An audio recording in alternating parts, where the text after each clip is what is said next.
Welcome back. Which, judging by the position of my scroll bar, might be the final part in this ridiculous experiment.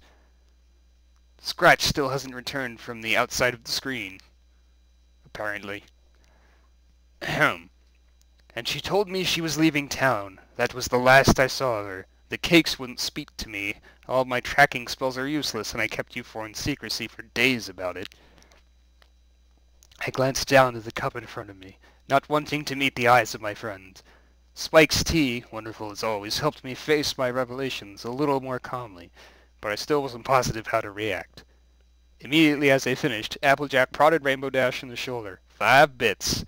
Just had to be Pinky, didn't it? Rainbow Dash grumbled. I'll pay up later. Well, wait, I blinked. You had a bet to see if what? If I was into mares? Chuckling, Applejack replied, we had a bet to see if y'all were interested in romance at all. I glanced at my surroundings. I suppose that was a reasonable debt to have. So, you're not mad that I drove away Pinkie Pie? I'm sure it was just a misunderstanding, said Fluttershy. When Pinkie gets that way, she doesn't listen to anything, Dash added. I've been there. It was rather foolish of you to try to solve this problem all on your own, dear. Why didn't you just ask us for help? Rarity finished off her tea with a single dignified pull, and Spike popped in seconds to refill it. I tried to think, why was it so crucial I not tell them? Sitting there, surrounded by their support, it seemed like whatever reason I might have was just contrariness. I guess I was just embarrassed. I guess. I'll admit I found the time travel hooey a little hard to follow, but hon, I ain't about to blame you for Pinkie running off. Both of y'all are blaming yourselves, but as far as I can see, it was just coincidence. Coincidence? Wasn't that what I had told Pinkie it was after all? But I had said the same thing about Pinkie Sense back when I first encountered it, and there was no coincidence in a series of perfectly timed and ordered events.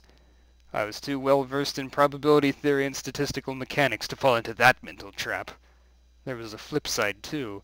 Pinkie Sense only seemed to pick up on events that fell under some threshold of importance. And the interpretation was curiously specific as well.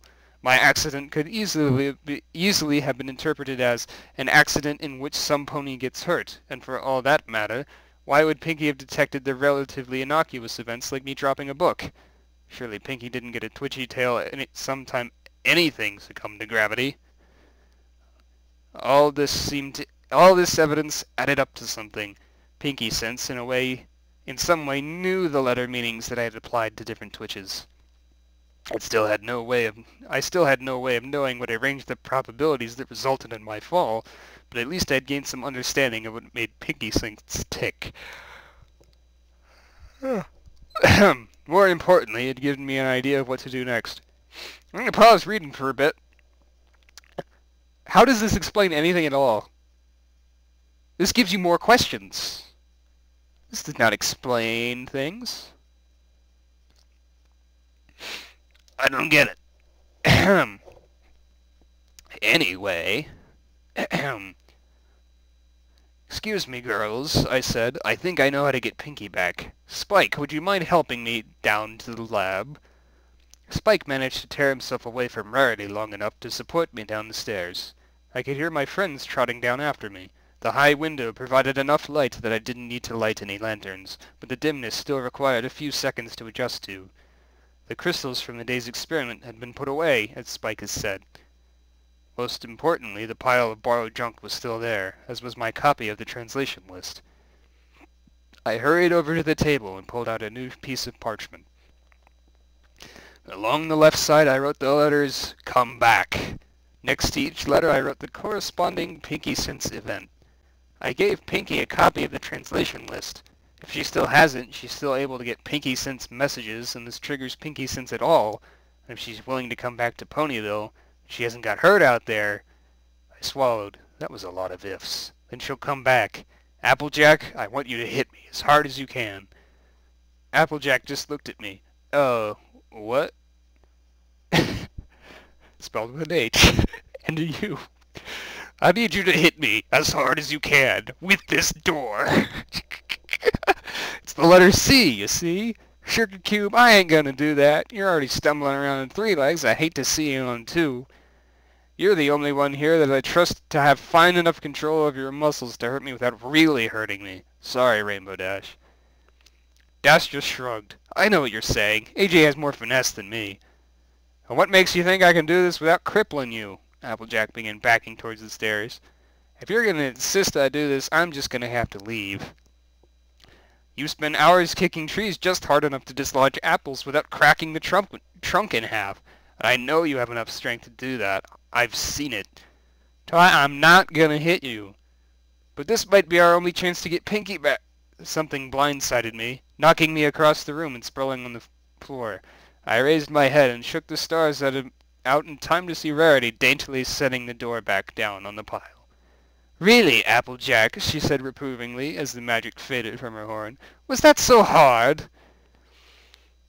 Applejack blushed and rejoined the rest of the group, not meeting Rarity's eyes. I still say it ain't right.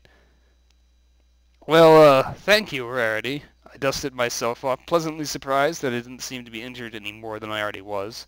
Where did you get that kind of horn strength, anyway? You'd be surprised how much a bolt of fabric weighs, darling. I checked my list. Okay, for the next letter I'll need... A knock sounded at the door, upstairs. Spike, could you get that? Sure thing, Twilight. He hopped up to the ground floor, taking the stairs 2 at a time. As soon as the door opened, he came tumbling back down the stairs with a woof of expelled air. Following closely was a sleek equine figure in washed-out pink with a stormy expression. How could you do this? Pinky said, a dark timbre in her voice. After all I did to keep you lucky, after everything I lost to keep from hurting you, why can't you let me save you? Why can't you leave me and my black cat alone? Every pony looked like they wanted to welcome her home, but none of them said anything. Rainbow Dash in particular looked like she was about to crash through the window to escape from the shadow of Pinky's former self. I couldn't think of anything smart to say, so I said something inane instead. You got my message? What message? Pinky asked. My teeth itched and my flanks shuddered. I checked the translation list. That's not one of our singles. I know, she answered. It's what tells me some pony's doing something desperate for the sake of love.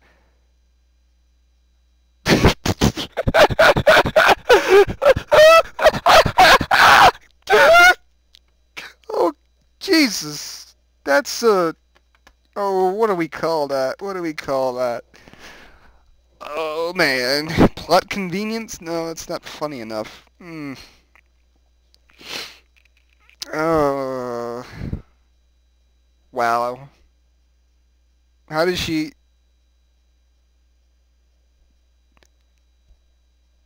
I don't even... I knew this was worth it.